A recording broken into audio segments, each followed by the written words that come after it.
जंग हो गई, एक सनकी ने इस दुनिया के पीस को खत्म किया है। गलत है। जो ईरान मेरा दुनिया का सबसे बेहतर दोस्त है, रूस, हम उसके साथ अभी तक भावनात्मक रूप से भी खड़े नहीं हो पाए। हमारा भारत वसुधैव कुटुंब की ओर था, भारत सर्वधर्म समभाव की ओर था, भारत हमेशा मूल्यों की राजनीति की है, भारत हमेशा मानवता की रक्षा के लिए खड़ा हुआ। आज हम चुप हो जाते हैं। ईरान में जिस तरीके से आज ये घटना घटित हो रही है, उसके लिए पूरी दुनिया को आवाज उठानी चाहिए, भारत को भी आवाज उठानी चाहिए। पहले गाजा में, फिर ईरान में, उसके पहले और कोई कंट्री। तो ये जो बिल्कुल जुल्मी राष्ट्रपति है, ये बहुत गलत है। इसके लिए हम सबको मिल करके एक आवाज उठाना पड़ेगा, सेव ह्यूमैनिटी के लिए, सेव वर्ल्ड के लिए और सेव बच्चों के लिए, आम आदमी के लिए। लगातार हमला जिससे आम आदमी की मौत हो रही है, उसकी सेविंग के लिए आवाज उठाने की जरूरत है।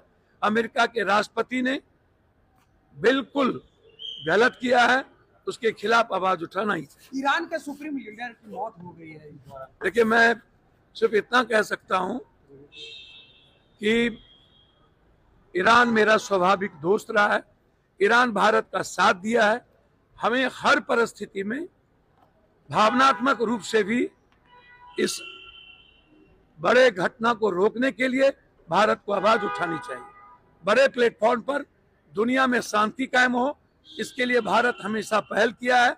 आज भी भारत को पहल करने की जरूरत है कि ईरान में कोई अन्य घटना अब ना घटे। बंगाल में कर 62 लाख लोगों का नाम काट दिया गया। देखिए, आप रोपिएगा बबुल, आपको लगातार सत्ता में जाने के लिए आप इंसानियत और इंसान को और संविधान को ही खत्म कर रहे।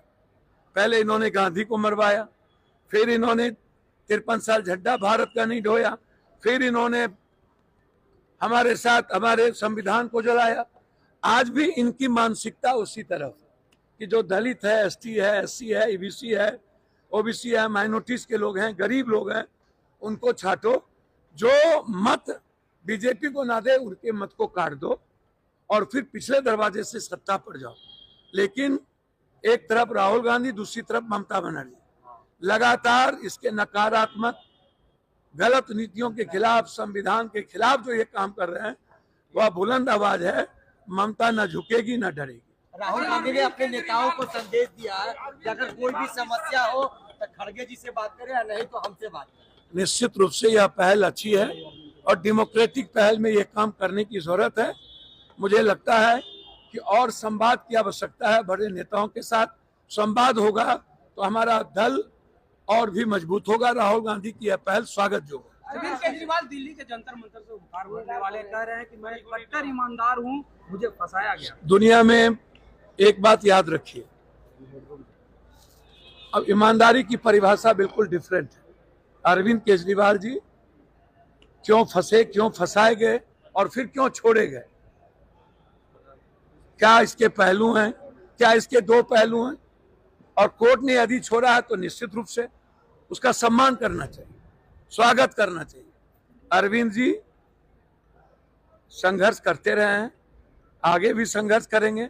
मैं उन्हें शुभकामना देता हूं कि निश्चित तौर पर हमेशा निरंकुश सरकार जब किसी सही आदमी को फंसाती है तो न्यायालय ही एक भरोसा बचता है, उम्मीद बचती है। मैं धन्यवाद दूंगा, लेकिन इस घटना के कई पहलू हैं, मुझे ये नहीं बता सकता। तेजस्वी यादव राज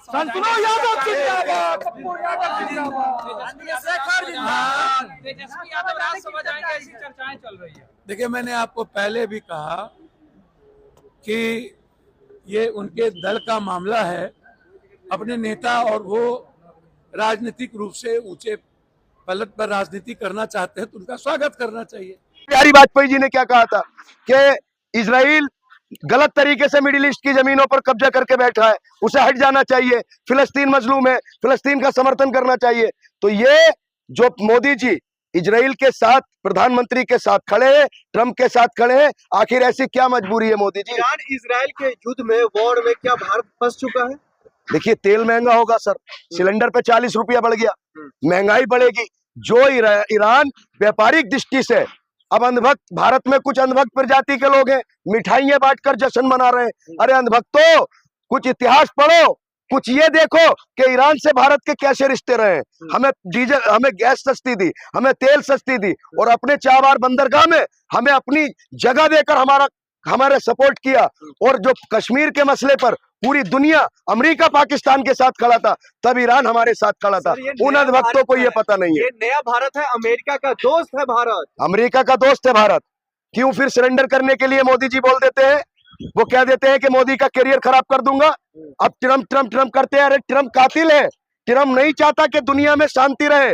ट्रम्प एक वो जल्लाद है पूरी दुनिया का, जो पूरी दुनिया में अशांति चाहता है। धमकी दे रहे हैं, खुलेआम धमकी दे रहे हैं, भाई तुम अपना हथियार जो है रख दो, डाउन कर दो, फेंक दो।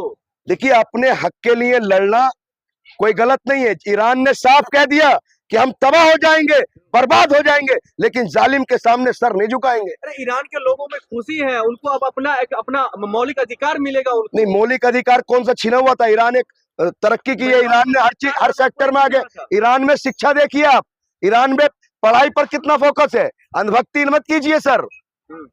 ईरान ने जो किया है गलत के आगे सरेंडर नहीं किया। लेकिन वो तो यही कह रहे हैं, जो अगर महिलाओं को जो अधिकार नहीं मिल पा रहा था, अब महिलाओं को अधिकार मिलेगा। नहीं, देखिए 2 से 4% लोग जो जश्न मना रहे हैं, तो कौन लोग हैं? हाँ, वो ईरान से, वो अमेरिका में जो जश्न हुआ है, वो जो दूसरे नेता थे जो ट्रम्प के और अमेरिका के पिट्ठू हैं, उनके समर्थक हैं।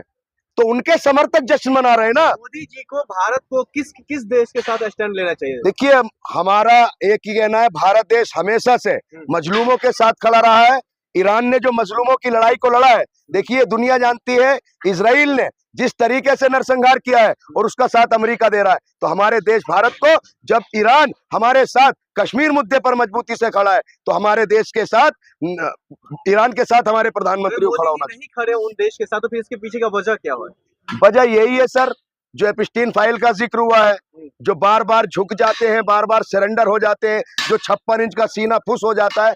तो हम पूछना चाहते हैं, मोदी जी, पूरा देश आपके साथ खड़ा है, ये बताइए ऐसी क्या मजबूरी है जो आप जालिम के साथ खड़े हैं? कई देशों में भी ये हमला देखने को मिला है, कुवैत में, सऊदी अरबिया में, उसका यूएई में, कई जगहों पर हमला हुआ है। क्या वर्ल्ड वॉर 3 का ये जो है संकेत है? देखिए, अमेरिका का सिर्फ यही प्लानिंग है कि दुनिया में वर्ल्ड वार छिड़ जाए, जंग चलती रहे, मैं अपना हथियार बेचता रहूं। तो ये जिस तरीके से सारे उनके सैन्य ठिकानों पर ईरान ने जो हमला किया है, वो एक तरीके से अमेरिका के जो एक टेरर बनाना चाहती है, जो लोगों को डराना चाहती है, उसको खत्म करने का काम किया।